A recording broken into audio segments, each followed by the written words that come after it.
Buenas tardes nuevamente. Buenas noches para los que están en Europa ya, avanzada la hora. Espero que las discusiones hayan sido interesantes y conforme definido en nuestro programa, ahora vamos a darle la oportunidad para que un representante de cada uno de los pisos, de cada uno de los temas que elegimos, haga una presentación de 7 minutos para reportar los temas básicos que se han discutido. Si los demás miembros, por alguna razón, quisieran discordar de alguna presentación o dar alguna contribución adicional, recuerden que pueden registrar sus contribuciones en los grupos de WhatsApp o en el formulario que tenemos en la web. Así que la palabra no está limitada, pero tenemos restricciones de tiempo para terminar con el evento aquí en la plataforma, razón por la cual vamos entonces a usar esta dinámica ahorita. Y para poder seguir con este proceso, yo voy a pedirle a Andrea Vesga de Escala Latam, que nos está ayudando en los grupos, en las discusiones, que nos ayudó a identificar quiénes son los líderes de cada piso que van a hacer las presentaciones, para que nos ayude aquí. Andrea, gracias, bienvenida. Tu apoyo ha sido fundamental para esta dinámica. Y bueno, no te oigo. Muchas gracias, Sí, buenas tardes. Muchas gracias, señor Roberto, Gracias y muy buenas tardes a todo el público. Agradecida de hacer parte de esta iniciativa. Y entonces, con el permiso de toda la audiencia, pues vamos a darle inicio a los resúmenes de las mesas.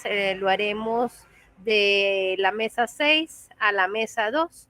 Entonces, vamos a traer el stage por el piso 6 al señor Enrique Mesones.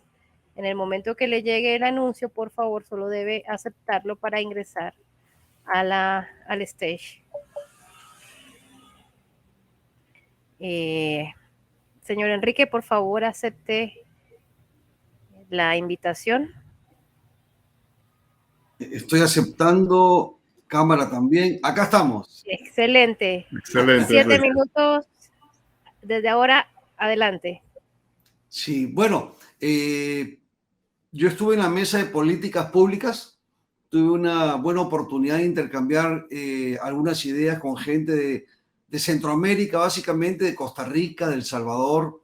Les comento que acá en el Perú, una de las cosas más importantes que se vio en el tema de lo que es en la parte de políticas públicas es precisamente lanzar esa próxima generación de leyes, normas, regulaciones que van a empoderar al desarrollo de la economía digital, ¿no?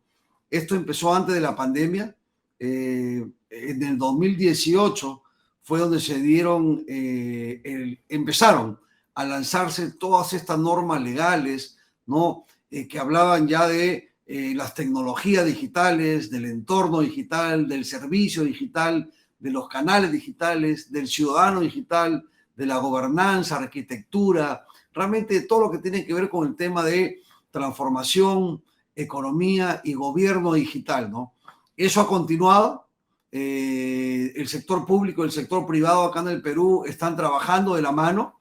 Se hacen consultas nacionales donde, por ejemplo, hace una semana la Secretaría de Gobierno y Transformación Digital de la Presidencia del Consejo de Ministros, junto con la UNCTAD, que es un organismo de las Naciones Unidas que tiene que ver con toda la parte del trading, realizó justamente una consulta para evaluar sobre el estado de preparación del Perú para el comercio electrónico, ¿no? Y estuvimos obviamente presentes no solamente a PESOF como gremio, sino muchos gremios peruanos que están alineados al tema de lo que es el e-commerce. Y obviamente habían presentaciones de formatos de diferentes países de la región, de cómo habían ido desarrollando ese tema, cómo acelerarlo, cómo desarrollarlo. Y la verdad que eso está mejorando. Hay más sinergias entre el sector público y el sector privado, al menos acá en el Perú, y eso lo estamos viendo, ¿no? Otra de las cosas que quedó muy claro es que realmente hay una especie de, como el ABC, de cómo hacer realmente o cómo construir los pilares de una economía digital en un país, ¿no? Y el primero es tener la infraestructura dura, vale decir, red de fibra óptica, conexión satelital de baja órbita, que debería establecerse en todo el país para respaldar la economía digital, vale decir, conectividad para todos, ¿no? Lo siguiente es la infraestructura suave, ¿no? La implementación de reformas en las leyes, las normas y regulaciones que rodean la economía digital, siempre con el tema de seguridad para que el país avance y pueda efectivamente responder a los desafíos globales. La tercera es los temas que tienen que ver con la infraestructura de servicios interactivos. Nosotros como APESOF, la instalación o la creación de instalaciones con servicios digitales que el gobierno proporciona tanto a empresas como a particulares en todo momento, vale decir 24/7, alcanzando a todo el Perú. Hablamos de inclusión y diversidad acá, ¿no? La idea es promocionar una comunidad interactiva que habilite a los desarrolladores con ideas, a los pensadores creativos con talentos, a los diseñadores con especialidades, todos al servicio de una multitud de casos. Y cuando hablo de multitud de casos es porque la economía digital, ¿no?, es transversal a todas las industrias y basadas en el tiempo del uso de las huellas dactilares digitales de los usuarios. O sea, ya tenemos que estar en un tema de validación biométrica, etcétera, que sepa quién es quién y qué es lo que estamos haciendo, ya sea con el gobierno, con la municipalidad, con el seguro médico, con la clínica, el hospital, con la universidad, etcétera. Tenemos que promocionar todo el tema de la economía digital. O sea, el gobierno tiene que hacer esto en todas las áreas y componentes de la sociedad, incluidas las empresas, los individuos y las agencias del Estado, ¿no? También tenemos que generar una sociedad digital, vale decir, hay que educar a todos los ciudadanos sobre cómo utilizar estas nuevas tecnologías de manera adecuada para, uno, mejorar la calidad de sus entornos de vida, dos, de trabajo, su bienestar, potenciando el capital humano.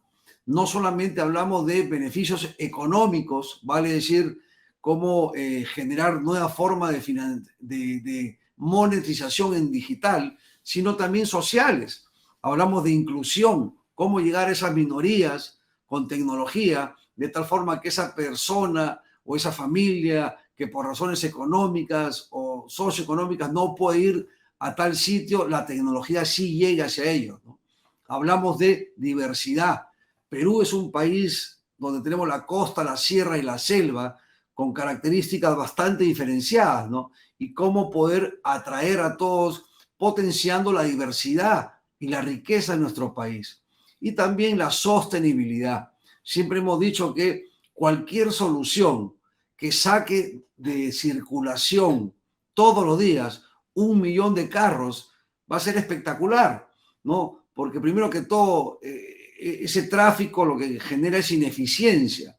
Acá en el Perú perdemos en Lima por lo menos un promedio de 3 horas en movilizarnos de punto A, B a C, ¿no? Imagínense ahora que a través de estos nuevos servicios que el gobierno, que las empresas dan, como por ejemplo formalizar tu compañía en digital, votar por presidente, por alcalde, por gobernador en digital, ¿no es cierto? Y tener una serie de servicios van a ayudar que le devolvamos a ese ciudadano por lo menos 2 horas. Y esas 2 horas van a servir para que el ciudadano se dedique a las cosas que sí interesan, que a él le interesan, como por ejemplo, ¿qué? Estudiar más, ir al médico, ¿no? Inclusive tomar ocio, pero todo eso genera beneficios económicos y sociales, ¿no?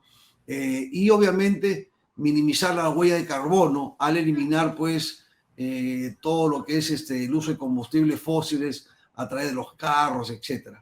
Y lo último, conocimiento digital, ¿no? Hay que colocar información útil en formatos digitales que sean ampliamente accesibles, vale decir, no a la mayoría, hay que llegar realmente a todos los ciudadanos de un país. Y esa es la verdad, la fórmula que venimos trabajando acá en el Perú, que la compartimos entre el sector público y el privado, y estamos trabajando de la mano con, por ejemplo, la PCM, con ProPerú, con Relaciones Exteriores, con Produce, que son realmente instituciones y otros gremios también que ven a la transformación digital para generar una mejor gestión pública y privada. Y ese sería mi resumen a lo de políticas públicas. Muchas gracias. Le damos paso al señor Porfirio. Quedan 3 minutos para la mesa para que termine el resumen que estaban gestionando. Muchas gracias, señor Enrique. Por supuesto que sí.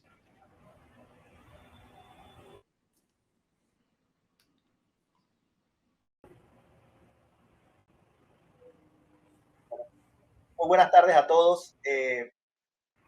Mi nombre es Porfirio Chen, aquí representando a Panamá. Tuve la oportunidad de trabajar con los líderes del piso 8, que tiene que ver con políticas públicas. Lo que hicimos nosotros, hacer un listado de elementos que consideramos importantes tomarse en cuenta cuando se va a crear la política pública a nivel regional. Y quiero compartir pantalla para presentarle un poco este listado que nos va a ayudar a entender un poco mejor lo que pues el equipo pues presentó. En un momentito aquí. Déjenme ver. Ok, ahora sí. ¿Pueden ver pantalla? Sí, correcto, vemos su pantalla. Excelente, excelente, Andrea. Un poco lo que los representantes de la mesa, los representantes de Cuba, Chile, Costa Rica y Panamá, identificamos estos elementos. No nos da mucho espacio para en 30 minutos ver todos los elementos de la política pública que consideramos, pero salieron muchas ideas interesantes, como por ejemplo, cuando analizamos lo que el grupo propone, vemos a las políticas públicas, unas políticas que deben facilitar no solamente el emprendedurismo, pero fortalecer todo el ecosistema. Entonces, un poco algunas ideas que salieron fueron, uno, facilitar el emprendedurismo. ¿Qué queremos decir con eso? Facilitar la creación de nuevas empresas enfocadas a reducir los costos de apertura de operación, eliminar los obstáculos al emprendedor durante su viaje. Eso quiere decir que las políticas públicas, de una manera que pasa en muchos de nuestros países, que no facilitan pues, el acceso, y se habló mucho en esta presentación, acceso a recursos, a facilitarle la apertura del emprendimiento en Panamá. Por lo menos en Panamá tenemos la recién ley 186 creada en el año 2020 que crea la figura de una sociedad de emprendimiento, pero es un primer intento de hacer eso. Eso es, por ejemplo, que lo que crea eso es un beneficio, más que todo son beneficios fiscales. Otro tema que vimos fue la inversión. Aquí se habló mucho de eso. Nuestros países sufren de la misma carencia de acceso a capital a nivel de capital de riesgo. Esto ya lo hablaron los otros expositores y compartimos ese mismo sentimiento. Eso significa que la política debe considerar el tema de inversión, facilitar acceso a capital de trabajo para iniciar y luego potenciar la atracción privada. También se habló un tercer punto muy importante que tiene que ver con políticas de encadenamiento de negocios a nivel regional. Nosotros pensamos no solamente que cuando nosotros miramos políticas, como está pasando hoy en día, miramos las políticas de emprendimiento e innovación a nivel de una óptica local, pero si vamos hacia un enfoque regional, tenemos que mirar esas políticas como un encadenamiento de poder generar negocios más allá de las fronteras en otros países y ver el mercado regional como el mercado hacia donde tenemos que apuntar, y eso es algo que tenemos que cambiar ese enfoque directamente. También tenemos que mirar algunos otros elementos como generar incentivos a las empresas privadas e innovación. Creemos que la política debe considerar algunos elementos como aquellas empresas que invierten en la innovación, hay que incentivarlas. Iniciar solamente no a nivel de la empresa, pero también en generar bienestar social. Eso es algo que debe ser considerado en la política pública. El otro elemento que consideramos es que mediante las contrataciones del sector público debe incentivar y fomentar la innovación. Aquí les voy a pedir el apoyo a Paul un poco para, no sé si Paul quieres profundizar un poco el concepto aquí, que me puedas apoyar con este elemento.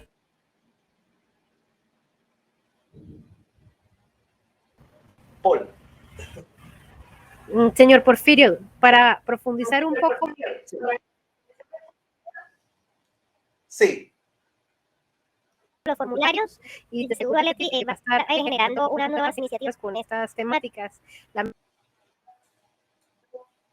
Sí. ¿Aló? Te pido mil disculpas por no poder. Ah, ok. Disculpa, sí. Bueno, no importa, sí, porque pensamos que profundizar un poco el tema, ¿no? Pero bueno, voy a terminar aquí y seguimos, ¿no? Otro elemento importante es facilitar las inversiones en fortalecer la conectividad en la región y acceso a las plataformas como TechSpace y Sandbox. Se tomó eso como una idea. Definitivamente el tema de desarrollo de capital humano que se ha dicho anteriormente, la política debe considerar el tema de inversión en desarrollo de capital humano. También se presentó la idea de incentivar la creación de parques científicos, tecnología e innovación. Eso va a generar, pensamos y creemos como equipo que eso es importante, la inversión en estos parques científicos que son centros de innovación. También hablamos un poco sobre la relevancia de la agenda de transformación e innovación del Estado, que tenga presupuesto. Uno de los problemas que tenemos en los países, que a veces muchos de los países no tienen un presupuesto designado oficialmente para una agenda oficial de innovación. Eso es algo que tiene que estar cimentado. Y por último, obvio que es facilitar la creación de organizaciones que acompañan al emprendedor, tales como incubadoras, aceleradores Kellogg, va en línea con la política, que no solamente podemos pensar en un enfoque de una política al emprendedor, sino también aquellas organizaciones que apoyan al emprendedor, que son incubadoras, aceleradores Kellogg, también tienen que generar algún tipo de incentivos. Así que si ustedes un poco analizan la propuesta de nuestra política de la mesa número 6, es un poco que el Estado debe facilitar un poco más que regular, pues el tema de innovación y emprendimiento. O sea que es un poco la idea del piso nosotros de nuestra mesa, lo que quisiéramos compartir con ustedes. Muchas gracias, señor Porfirio. Y continuando con las mesas, vamos a pasar a la mesa número 5, en el cual el representante que va a presentar es el señor Isoulet Cortés. Ya le debió llegar el anuncio para ingresar a la mesa. Ellos estaban tratando en el piso 5 la vinculación de multilaterales y organismos internacionales. Señor Isoulet, adelante. 7 minutos a partir de este momento. Muy buenas tardes. Estoy intentando compartir la pantalla. ¿Cómo puedo hacerlo desde acá? En la parte de abajo. Compartir, ok.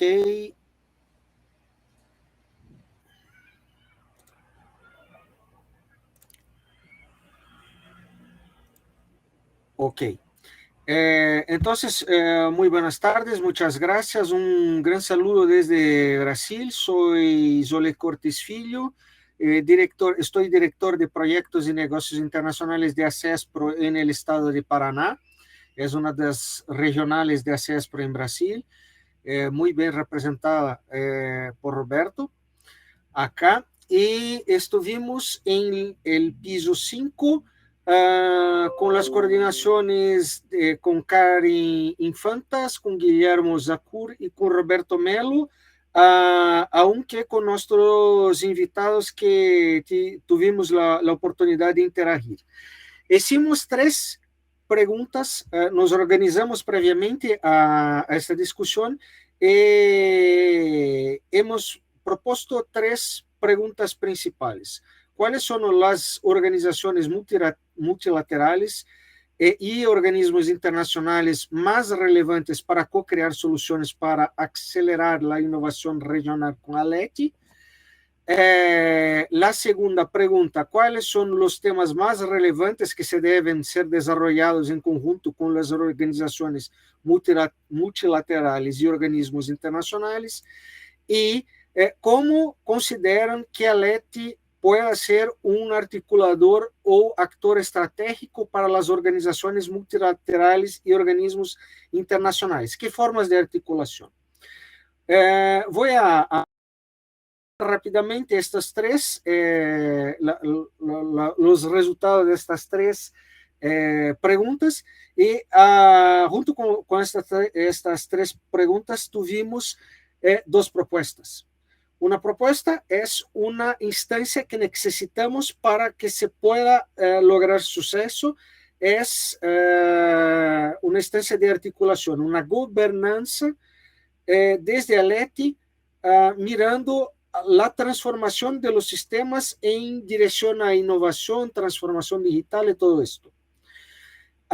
Y la segunda es un observatorio que pueda nos guiar en dirección a identificar cuáles son los problemas más importantes que debemos mirar y nos dedicar atención, inversiones, sea de tiempo, de esfuerzo de nosotros. Entonces, esta es la dimensionalidad de las respuestas que tuvimos.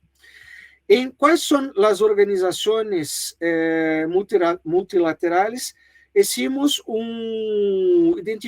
un mapa que va con la Banca Interamericana de Desarrollo, la CAF, Banco Mundial, BID Labs, la Organización Mundial de la Propiedad Intelectual, REDUI, CEPAL, ALETI, além de la propia ALETI, los clubes de servicios como Rotary, la JCI, entre otros. Y dentro de esto, una de las preguntas que emergió fue ¿cuál sería la tipología o la organización más importante? Y una de las direcciones de la discusión fue cuanto más horizontal la organización, más importante es. Esta instancia de gobernanza puede, pensando en la gobernanza como un eje de integración entre ALETI y estos organismos internacionales y multilaterales, nos permite una forma de mirar a ellos como stakeholders y ayudar a ellos a tener las metas y los retos más efectivamente propuestos para que podamos tener resultados más potentes juntos. Después de esto, ¿cuáles son los temas más relevantes que deben ser desarrollados en conjunto con los organismos multilaterales y organismos internacionales? Tenemos muchísimos aportes, son innovación disruptiva, gestión del conocimiento, la propia gobernanza, las formas de capacitación y formación de profesionales, las cámaras temáticas articuladas que van a estudiar un poco más los temas, mas para que logramos suceso en esto, necesitamos de qué? De un observatorio que pueda traer las informaciones cualificadas y podamos tener ese ejercicio de fixación de metas, de objetivos. Y un tercero punto es ¿cómo consideran que ALETI pueda ser un articulador o actor estratégico para las organizaciones multilaterales y organismos internacionales? ¿Qué formas de articulación puede ser? Entonces, ALETI es un legítimo articulador de la área de las tecnologías de información y hace la articulación desde el nivel internacional iberoamericano hasta el nivel subnacional. nacional y subnacional, porque se tiene las asociaciones nacionales y la actuación en nivel regional y local de estas asociaciones. Entonces, Aletti se presenta como un legítimo articulador. El observatorio, como ha dicho, es importante para tener los temas cualificados.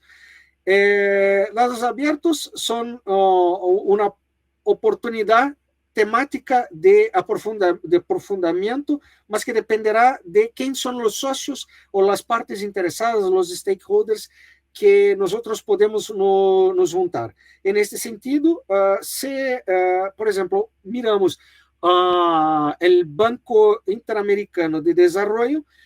Ellos tienen una acción que se llama Bienes Públicos Regionales, que está mirando instancias, acciones de políticas y coordinación de proyectos. Si nosotros somos especialistas en TIC, ¿por qué la banca debe pensar y reflexionar sobre las direcciones, los retos en TIC, ellos propios, y hacer los estudios? ¿Por qué no pueden hacerlo con Aletti, que es el legítimo articulador?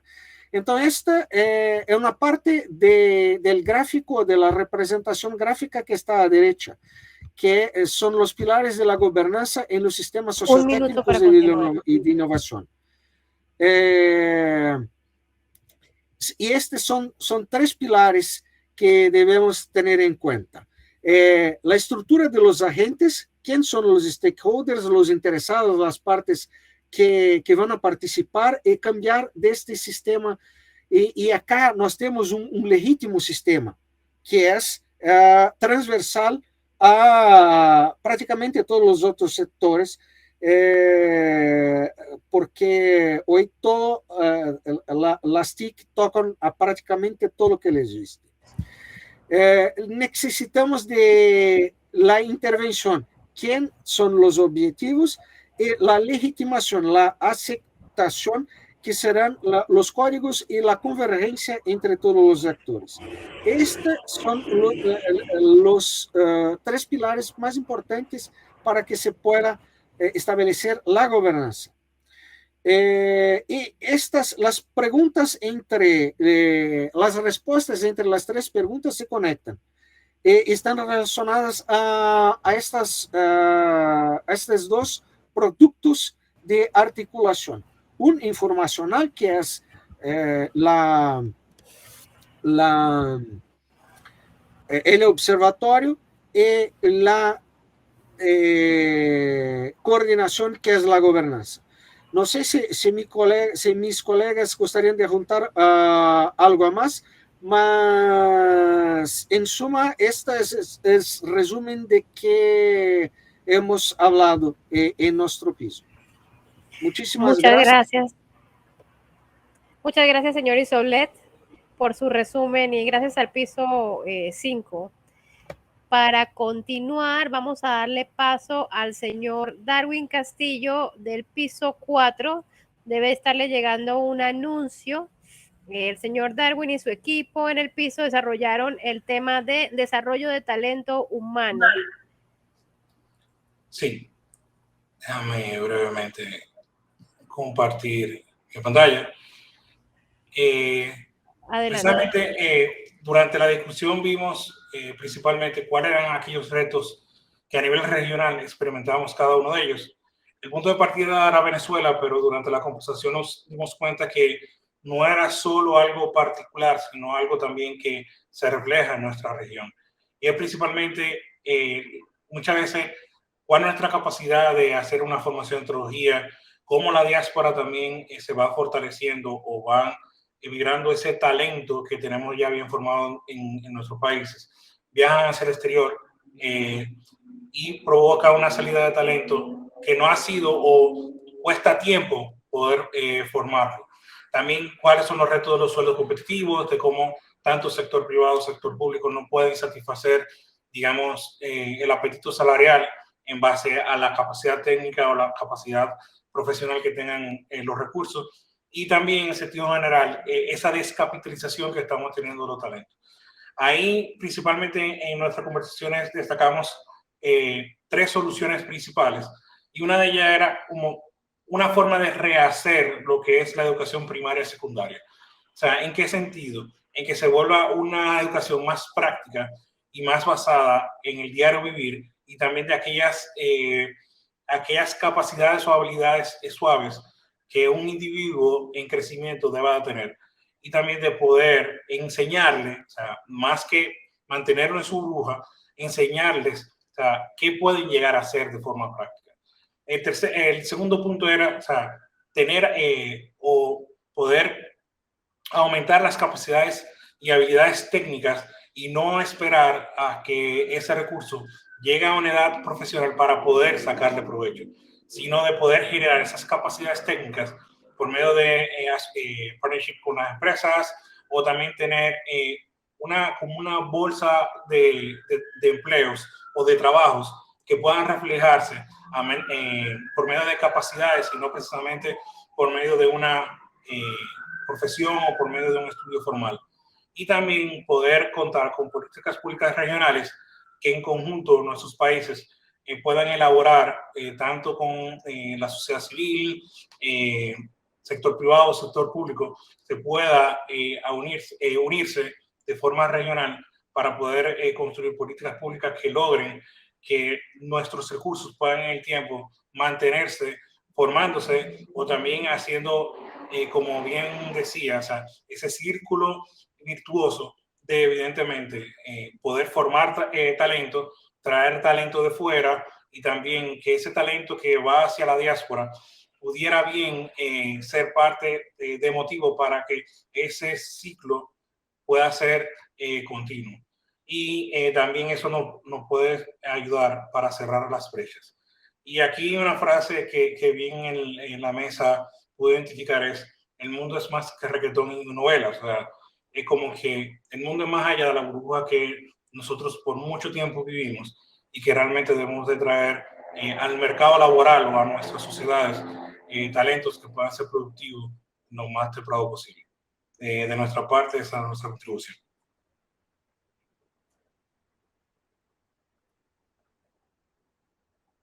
Estos son los aportes de la mesa 4, y para continuar vamos a invitar al señor Jaime Blanco Landau para que nos dé su resumen ejecutivo del piso 3. El piso 3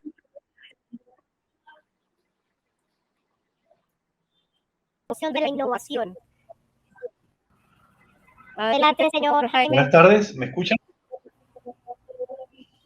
Muy bien, gracias. Perfecto. Como bien lo dijo Andrea, nuestro piso hablaba sobre promoción de la innovación, y los 2 ejes temáticos tenían que ver con contestar 2 preguntas. La primera pregunta era: ¿de qué manera se puede fomentar la llegada a mercados intra y extrarregionales de las innovaciones producidas en la región? Y la segunda pregunta era: ¿cuáles nuevas tecnologías generan oportunidades significativas para las empresas de la región? Respecto a la primera temática, ¿de qué manera se puede fomentar la llegada a mercados intra y extrarregionales de las innovaciones producidas en la región? Hubo aportes significativos de varios de los participantes en la mesa y en la discusión. El primero fue que primero debemos poder hacer un mapeo, entre comillas, de saber quién hace qué. Y cuando decimos quién hace qué, quién innova, es decir, quiénes producen esas innovaciones, quiénes son el target para esas innovaciones y quiénes tienen los fondos. Teniendo ese mapeo sería, digamos, fundamental para poder entonces proceder a la siguiente fase, que es la parte de la promoción.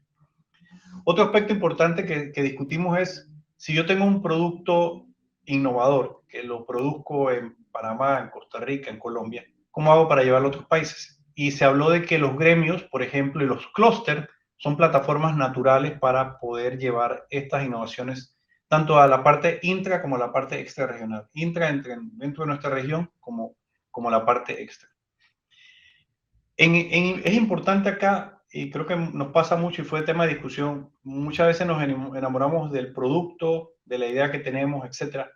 Podemos inclusive pasar la fase de validación en nuestro país, pero esa validación requiere, y puede ser un éxito en nuestro país, pero en el país teníamos la red de contactos, teníamos ciertas condiciones específicas del mercado. Sin embargo, le llevamos a otro país y la idea necesita revalidarse de alguna manera, no tenemos la misma red de contactos. Y ahí se habló, algo que me parece fundamental, es buscar alianzas, buscar embajadores, de manera tal que la solución, la innovación que estamos haciendo tenga que, de alguna manera, asociarse con un ente local que entienda el mercado local. Aquí es importante porque se habló de que el go-to-market, muchas veces los innovadores vemos el qué, que es el producto que vamos a vender, a quién se lo vamos a vender y cómo se lo va a vender. Estas dos partes, a quién y cómo, a veces fallamos, ¿no? Podemos tener un producto súper innovador o algo que no sea innovador, pero con una buena estrategia, un buen go-to-market, podemos llegar y escalar esta idea.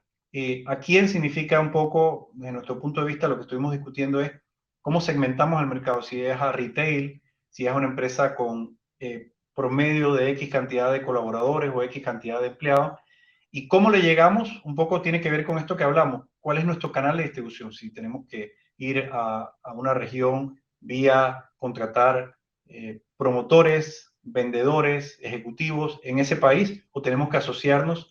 Y un poco la conclusión es, si alguien que conoce el país es alguien que puede ser un buen aliado de negocio.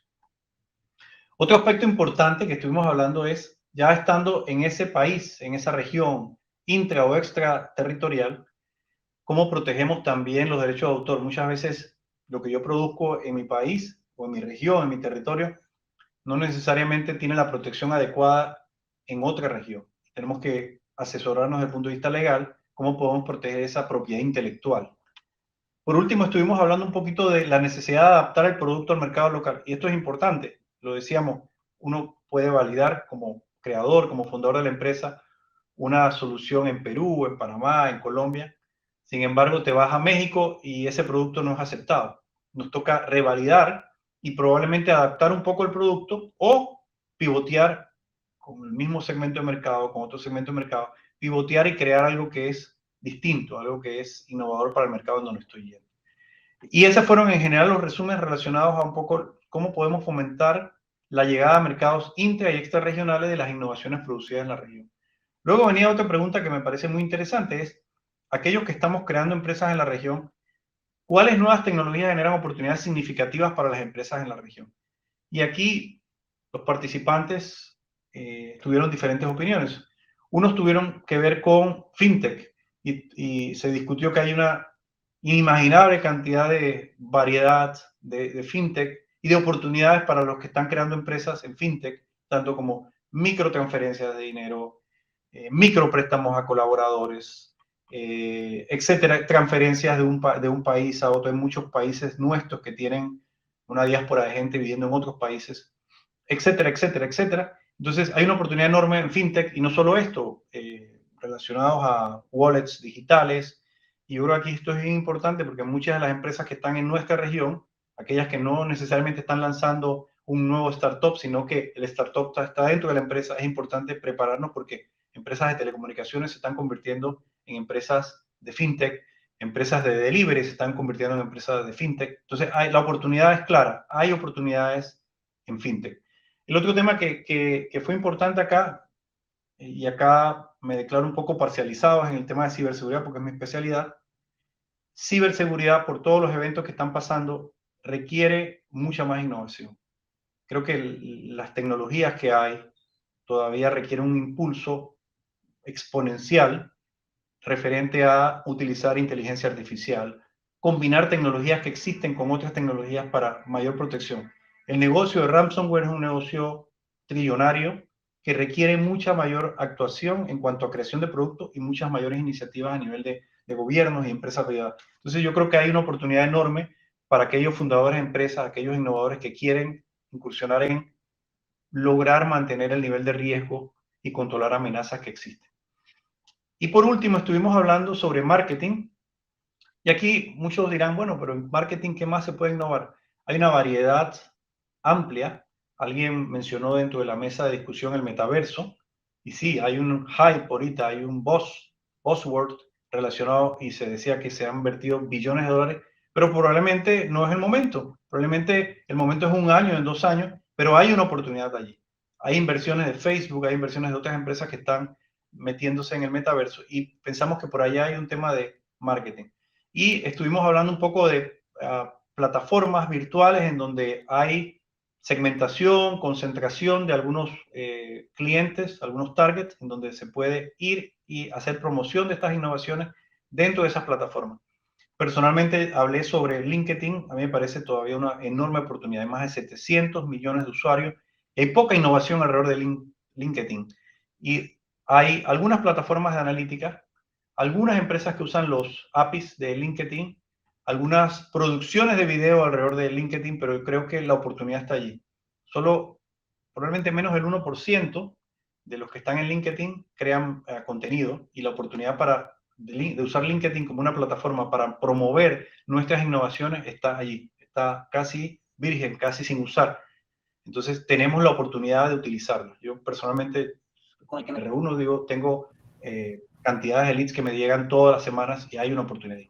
Entonces, terminando un poco, yo creo que el resumen es, tenemos que utilizar para promover las innovaciones plataformas, clusters, gremios para ir tomando en cuenta siempre que si es necesario revalidar o adaptar nuestra idea o pivotearla, y por último protegiendo los derechos de autor. Y en temas de tecnología hay oportunidades en cybersecurity, hay oportunidades en fintech y hay oportunidades en todas las ramas que tienen que ver con plataformas relacionadas a marketing como el metaverso, LinkedIn, etc. Así que muchísimas gracias y bueno, espero que haya sido de valor. Muchas gracias, señor Jaime. Para continuar, vamos a darle entrada al señor Erwin Vázquez, quien hace parte del piso 2, donde se estaba dialogando sobre capital de riesgo.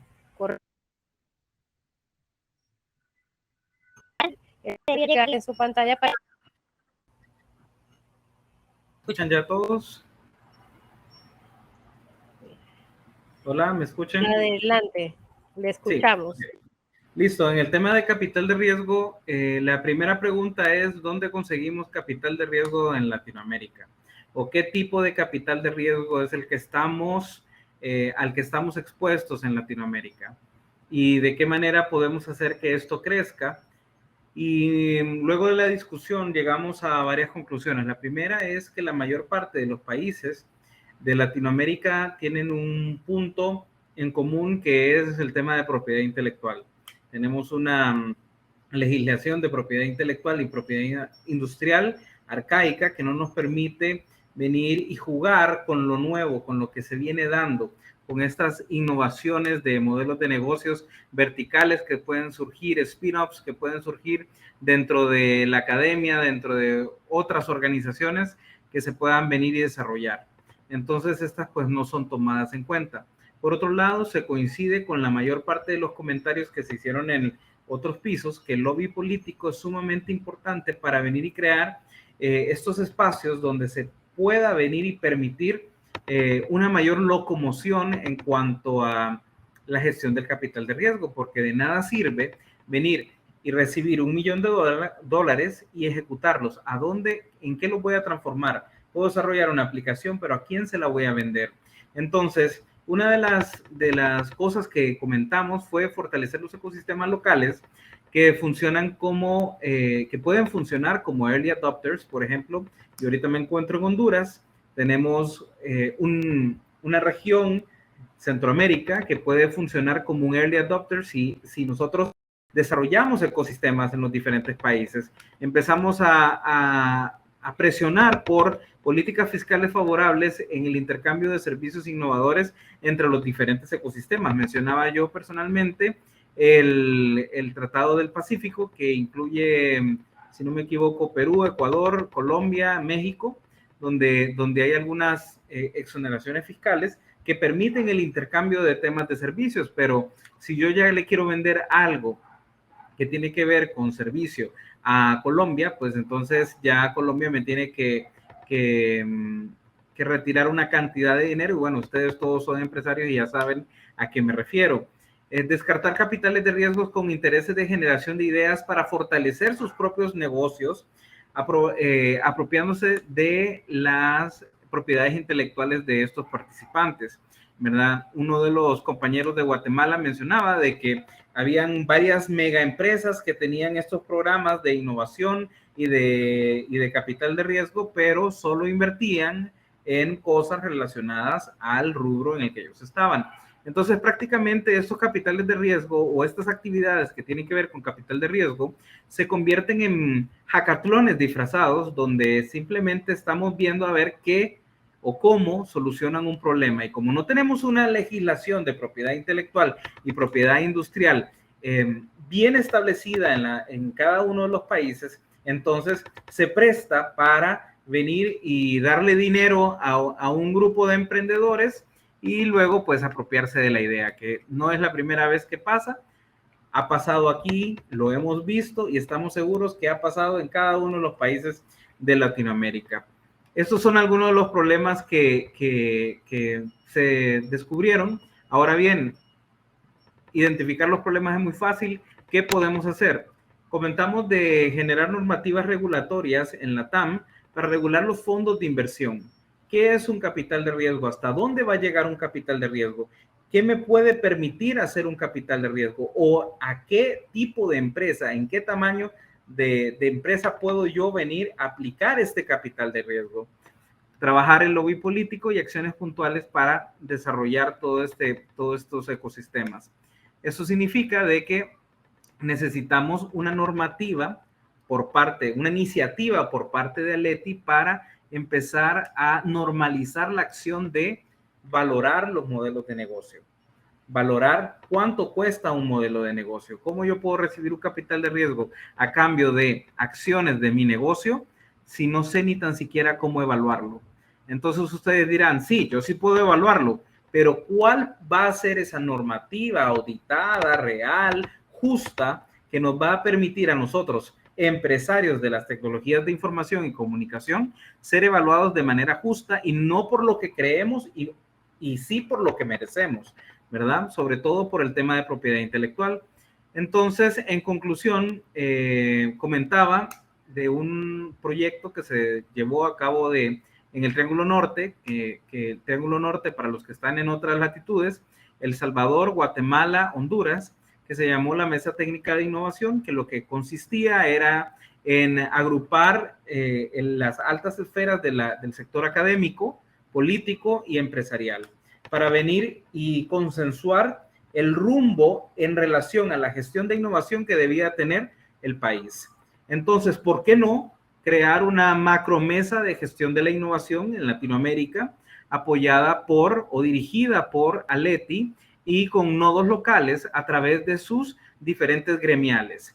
Estas gremiales, pues, pueden ser el enlace con estos tres sectores y venir y empezar a retroalimentar, no solamente de forma local, sino regional, a nivel de continente, de toda la región que se abarca en Aleti, todas las buenas prácticas, creando la posibilidad de crear ecosistemas locales que permitan crecer con los early adopters, nosotros mismos, en el intercambio de productos y servicios, exponiendo en los gobiernos locales las necesidades de venir y modificar las leyes para poder venir y recibir, por ejemplo, un capital de riesgo y entonces venir y tener un panorama de crecimiento claro con ese capital de riesgo y decir, bueno, voy a apalancarme de esta manera y voy a generar tracción en esta región.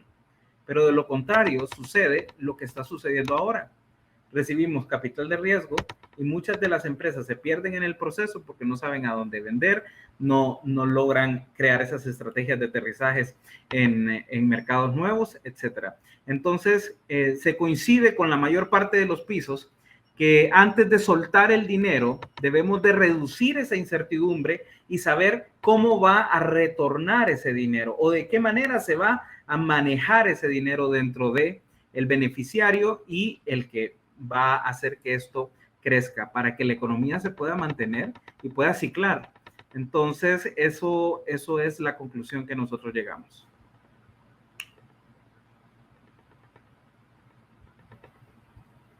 Muchas gracias por su resumen. Con su participación damos por terminada la participación de las mesas en el modo Innovarte. Ahora llamamos al señor Roberto Mayer para que nos acompañe.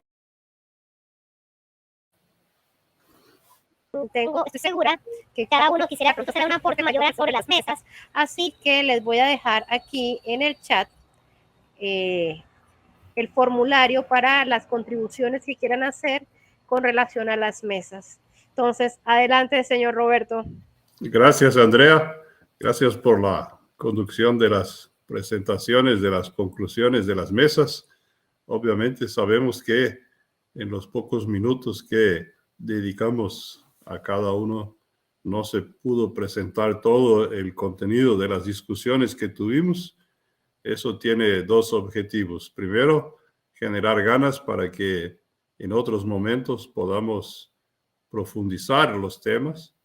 En segundo lugar, hacer con que la duración del evento también sea limitada, porque desafortunadamente sabemos que la mayoría no tiene tiempo de quedarse colgado en un evento como estos si lo hubiéramos hecho con muchas horas más de duración. Así que en este momento estamos llegando al término de la agenda que habíamos preparado para el evento y quería invitarlos. Tenemos todavía casi media hora de espacio dentro de la plataforma para seguir conversando en modo de networking cuando se termine el modo de presentación. Así que aprovechen para terminar lo que haya quedado colgado. Recuerden que tenemos los grupos de WhatsApp de cada uno de los temas, de cada uno de los pisos para seguir contribuyendo, y nosotros también tenemos el formulario en la web para los que quieran hacer contribuciones de forma individual directamente al comité de innovación. Así que esperamos que con todo lo que se ha propuesto hoy podamos revisar los contenidos, organizarlos para que, así como nos provocó don Luis Salazar al principio del evento, de hecho, cada una de las ideas propuestas hoy se transforme en una semilla que pueda germinar y crecer. De hecho, tenemos un desafío grande, pero por el otro lado, el éxito de este evento nos muestra que la voluntad del sector privado, de los miembros de las cámaras, es una realidad y tenemos que trabajar juntos para conseguir exactamente aquello que solos no nos es posible, ¿no? Así que ese es el principio fundamental de cualquier federación y ese es el rol de Aleti, que nos permite de manera colectiva dialogar con agentes, como es el caso de los organismos multilaterales, que individualmente a nuestros países muy probablemente no nos darían el mismo valor o ni siquiera la atención necesaria si fuéramos a proponer algo de nivel regional. Así que en este momento quiero agradecer a cada uno de ustedes que tuvo en primer lugar la paciencia de quedarse hasta el final del evento. Tenemos en este momento más o menos la mitad de la audiencia que tuvimos en el pico de la tarde. Así que tenemos la mitad aquí de gente muy esforzada, un número muy importante. Quiero agradecerle a cada uno de los líderes que, representando a sus cámaras, participaron en las mesas de discusión, recogiendo ideas, y a aquellos que finalmente quedaron encargados de presentarlas. Todo este material se ha grabado en video, ¿no? Nuestro equipo de organización lo va a procesar ahora y obviamente todo este material después lo vamos a compartir con todos ustedes y a partir de ahí entonces decidir cuáles serán nuestros próximos pasos, pero de hecho tenemos un gran éxito con este evento que nos permite empezar a caminar en un nuevo ritmo hacia el destino que nos trazó Laura Rojas, que es la construcción de una agenda digital regional iberoamericana. Así que ese es el desafío. Muchísimas gracias a todos y los dejamos en modo networking por un tiempo más para que puedan despedirse individualmente, definir nuevos colaboradores que quieran agregar al proceso. Este es un proceso totalmente abierto y colaborativo, no podría ser de otra manera. En Aleti solo podemos hacer aquello que es de común acuerdo entre todos. Así que muchísimas gracias a todos. Muy bien.